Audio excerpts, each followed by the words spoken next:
नमस्ते दोस्तों, आज की ताज़ा खबरों में इंडियन सिनेमा की दुनिया से कुछ ऐसी हलचल है जो हर सिनेमा प्रेमी का दिल धड़का देगी। तो चलिए बिना देर किए सीधे मुद्दे पर आते हैं। नंबर 1, एपीजे अब्दुल कलाम की बायोपिक। एक ऐसी कहानी जिसके लिए सब तालियां बजा रहे हैं आज के ज़माने में।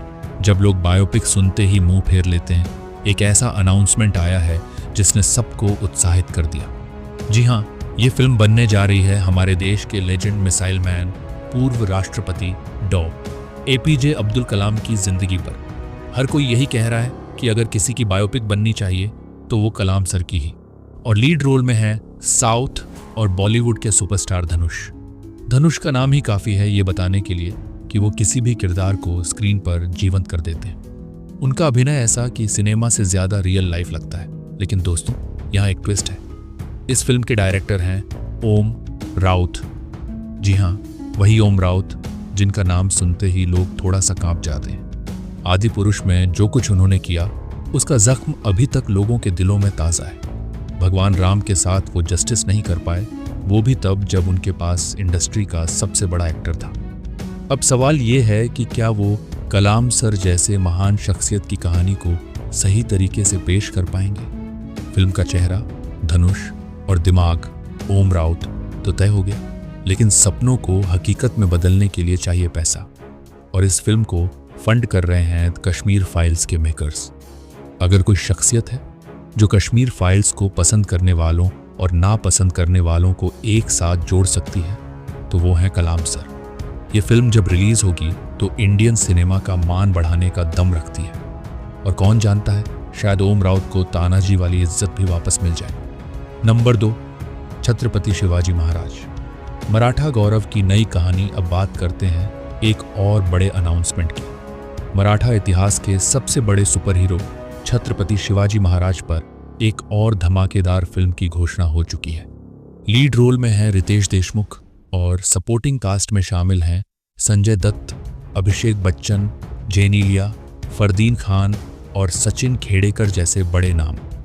खास बात यह कि रितेश न सिर्फ एक्टर हैं बल्कि इस फिल्म के डायरेक्टर भी हैं। मराठी सिनेमा को अपने इतिहास को बड़े पर्दे पर गर्व के साथ पेश करने का मौका मिल रहा है और रितेश जैसे एक्टर डायरेक्टर इसे बखूबी निभा सकते हैं। रितेश का छत्रपति शिवाजी महाराज बनना अपने आप में एक सरप्राइज है। वो जानते हैं कि अपने राजा को पूरे सम्मान के साथ कैसे पेश करना है। गलती की गुंजाइश ही नहीं है। लेकिन एक छोटा सा शक का कीड़ा कुलबुला रहा है। छावा की सक्सेस के बाद क्या ये प्लान जल्दबाजी में तो नहीं बन गया? क्योंकि इस टॉपिक पर और भी फिल्में बन रही हैं।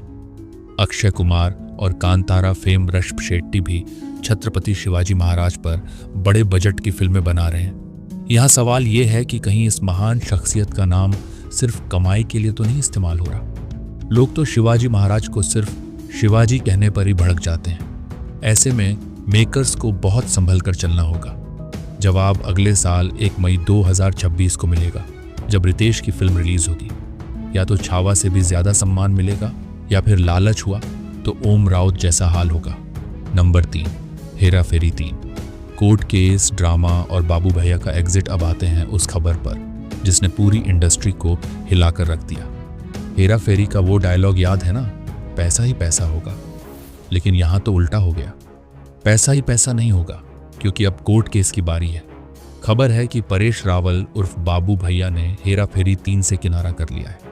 जी हाँ, उनका मूड बदल गया और उन्होंने साफ मना कर दिया। लेकिन ट्विस्ट ये है कि अक्षय कुमार की प्रोडक्शन कंपनी ने उन पर 25 करोड़ का केस ठोक दिया। रीजन? उनका कथित अनप्रोफेशनल बिहेवियर। अब सबसे बड़ा खुलासा सुनिए। डायरेक्टर प्रियदर्शन ने खुद बताया कि उनका तो मन ही नहीं था हेरा फेरी 3 के लिए वापस आने का। लेकिन अक्षय ने उन्हें भूत बंगला के सेट पर मनाया। पुराने डायरेक्टर को हटाकर प्रियदर्शन को वापस लिया गया ताकि फैंस खुश हो जाए। लेकिन अब प्रियदर्शन का कहना है कि इस फिल्म को बनाने से अच्छा वो रिटायर होकर घर बैठ जाएं। और शॉकिंग बात, हेरा फेरी 3 की शूटिंग शुरू हो चुकी थी। तीनों एक्टर्स के साथ कुछ हिस्सा भी शूट हो गया था।